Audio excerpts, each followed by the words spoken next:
Le zanzare adulte hanno bisogno di condizioni di umidità elevata e quindi tendono ad occupare durante le ore diurne zone dove la vegetazione è più fitta e si realizzano queste condizioni dove l'umidità relativa è più elevata. Un esempio tipico sono gli arbusti e gli alberelli più fitti e che rimangono all'ombra per gran parte del giorno.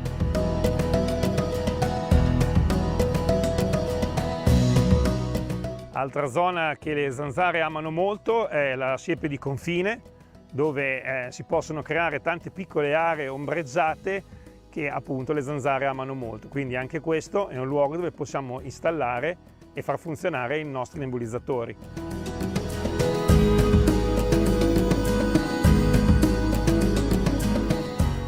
Anche vicino alle abitazioni si possono creare quelle condizioni che le zanzare adulte amano, quindi ombra causata da porticati, pergolati, siepi di confine. Quindi anche in queste situazioni si può andare ad utilizzare il prodotto. In questo caso è molto importante controllare che non ci sia nessuno nelle vicinanze ed allontanarsi nel momento in cui si fanno i trattamenti.